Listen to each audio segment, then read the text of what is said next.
Olá, este é o Sala de Espera. O nosso convidado de hoje é o Dr. Geraldo Barroso de Carvalho, dermatologista, professor, pesquisador de História da Ciência e da Medicina e uma pessoa com uma vivência intensa na medicina brasileira dos últimos 50, 60 anos. E essas novas gerações de médicos, de estudantes, o senhor imagina que eles gostam quando lhes é oferecido essa temática da história? É instigante para eles? Eu acho que seria instigante se houvesse um ensino mais apertado no sentido de mostrar para a pessoa, por exemplo, como é que ela faz um exame clínico direito. Como é que você faz uma palpação correta, uma ausculta correta, um exame ectoscópico correto? Se ensinar isso para ele, a economia seria muito grande. Porque como ele vê que hoje com o aparelho ele vê aquilo tudo, então ele pede logo ultrassom, vai pedindo exames de imagem. O senhor concorda que esse afastamento físico do paciente... É isso que eu vou falar. Eu sei o que você vai perguntar. É isso que eu quero... A relação médico-paciente cai demais da conta. O médico passa a ser alguém que diz qual é o aparelho que vai te examinar. E aquela relação médico-paciente tão útil na melhora do paciente e na satisfação de você ter cumprido bem o seu dever, isso aí é importantíssimo. Vou te dar um exemplo. Galeno não sabia nada de medicina. Nada. Ele nunca pôde fazer uma dissecção do corpo humano que era proibido. O corpo humano era considerado sagrado. Abrir o corpo humano seria profanar o corpo humano. Ainda assim, Galeno escreveu uma obra imensa e foi seguido até o fim do século XVIII. Todo médico seguia os ditames de Galeno. Não houve. Os dois primeiros medicamentos, fora o ópio, deixando o ópio de lado, os dois primeiros medicamentos que funcionam, não existia nenhum medicamento que tratava nenhuma doença. Nenhuma. Não existia caso, nada. Os dois primeiros foram descobertos na América do Sul. A ipeca, aqui no Brasil, que os índios usavam, e a quinina, que os incas usavam no Peru. Foram os dois primeiros medicamentos que salvaram uma vida preciosíssima, esses dois medicamentos. Luís XIV ficou tão entusiasmado quando recebeu a ipeca que curou uma disenteria amebiana que ele tinha, que ele deu um prêmio e títulos para o médico que fez aquilo. O médico quis dar o medicamento para provocar vômito, que na teoria humoral, a teoria de Galeno, é o desequilíbrio dos líquidos orgânicos que produzia a doença. E ele verificou que não só... Em vez de conseguir o vômito, ele fez uma dose que foi o suficiente para curar a causa, inclusive, dos problemas que ele tinha, que era a disenteria amebiana. E o quinino foi a mesma coisa. O indivíduo levou o quinino, ele estava com malária e curou a malária dele. Então, o precursor da penicilina foram esses dois quimioterápicos, ipeca e quinina. A partir desses dois é que descobriram os quimioterápicos, inclusive esses dois anticancerígenos, que põem um sujeito com a cabeça parecida com a sua.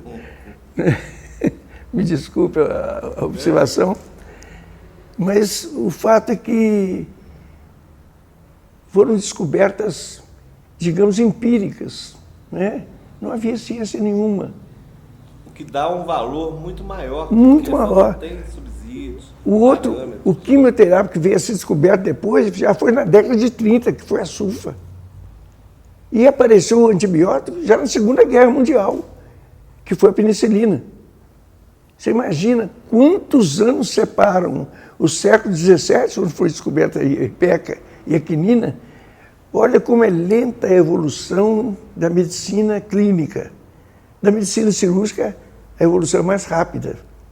O Claude Bernard, um dos maiores cientistas da história da medicina, em 1800 e pouco, a mulher dele e a filha o deixaram e ela conseguiu um divórcio legal. Por quê? porque ele abria cachorros vivos, sem anestesia, para estudar o funcionamento. Foi graças a isso que se descobriu a produção da neoglicogênese. É a glicose produzida pelo próprio fígado. Ele imaginava, como é que o cachorro tem açúcar no sangue se ele não come nada de massa e de açúcar? Então ele foi fazer essa experiência e descobriu que o fígado era capaz de produzir glicose, chamada neoglicogênese. Pasteur, o gênio Pasteur, o santo Pasteur, ele para descobrir a vacina antirrábica e o soro antirrábico, ele injetou o germe da raiva nos coelhos, no cérebro dos coelhos, para depois matar os coelhos, tirar o cérebro dele para fazer o soro e a vacina. Você pode pensar em fazer isso hoje? Então, a evolução da medicina clínica é muito mais lenta do que das demais ciências. Porque numa outra ciência, de mecânica, por exemplo, você pode pegar um ferro lá e colocar no carro, falar, vamos ver se isso está certo. Se der errado, deu errado, o carro nem sentir dor vai. É. Agora, como é que você vai fazer isso no ser humano? Doutor Geraldo, o senhor, né, se a gente for no campo da história, a gente não tem limite para uma conversa tão instigante, tão curiosa. Mas eu queria, já fechando o nosso programa, perguntar para o senhor, que é um dermatologista atuante, que está na clínica ainda aí, como nosso decano aí da especialidade, como que são as doenças hoje da pele? Como que está a hanseníase, que é uma questão histórica da humanidade, mas que tem hoje uma implicação presente ainda na sociedade, né, de uma forma geral. O câncer de pele, o que o senhor tem observado no dia a dia do consultório e que o nosso paciente precisava prestar atenção? A evolução no tratamento do câncer é notável, muito grande. Todo mundo sabe disso. Agora, com relação à hanseníase, que é a lepra, é o contrário. Hoje existem, no máximo, 10 países endêmicos na hanseníase.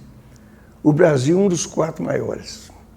Só tem mais portadores de lepra no mundo, só a Índia tem mais que o Brasil. Mas também o Brasil, a população da Índia é de 1.400.000.000 de habitantes. Mas em quantidade por habitante, o Brasil é campeão mundial. Porque nós não temos medicina primária.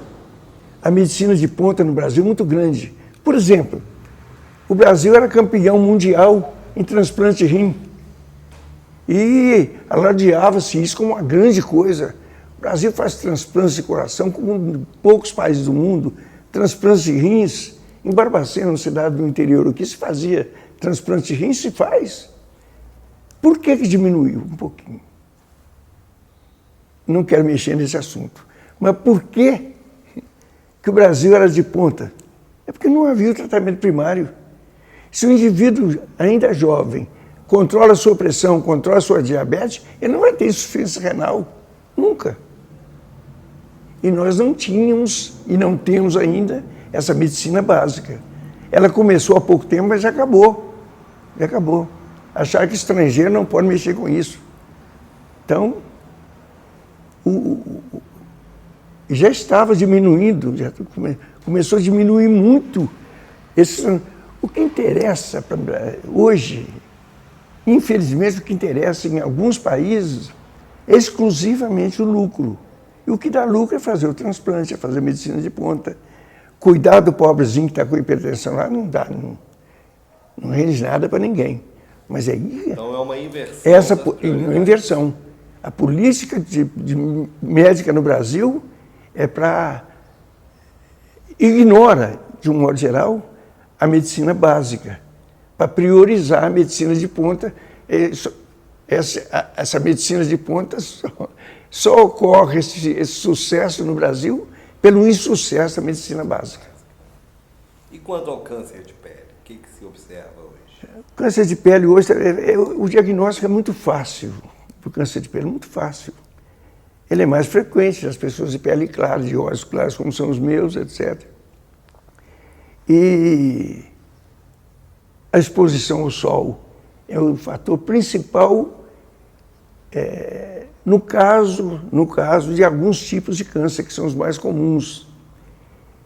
Mas o câncer mais grave, talvez um dos mais sérios que existe de todo tipo de câncer, ele ocorre na pele, é o melanoma.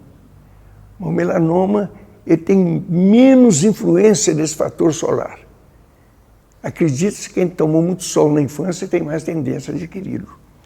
Ele é altamente metastático, é um câncer muito grave e que tem muitos recursos para se prevenir. Eu falei que não se faz mais no exame a ectoscopia. O que é a ectoscopia? Examinar a pele de princípio. Olhar as unhas, os cabelos, a pele, em resumo. Se você fizer isso com todos os pacientes, você vai diagnosticar uma lesão pré-cancerosa com muita facilidade e evitar o que o Brasil sofre com compra de medicamento caríssimo, que poderia ser evitado se houvesse uma semiologia mais feita. Muito bem. Doutor Geraldo, para encerrar então, eu queria agradecer a sua presença, sempre ilustrativa, instigante, porque o senhor tem a dizer muito mais do que, não que a parte clínica e científica seja menos interessante, mas quem tem o arcabouço de contar essas histórias como o senhor tem aí, esse conhecimento tão profundo aí, coloca a conversa ainda num plano mais instigante. Este foi o Sala de Espera. Voltamos em breve com mais uma entrevista. Um abraço a todos e até a próxima.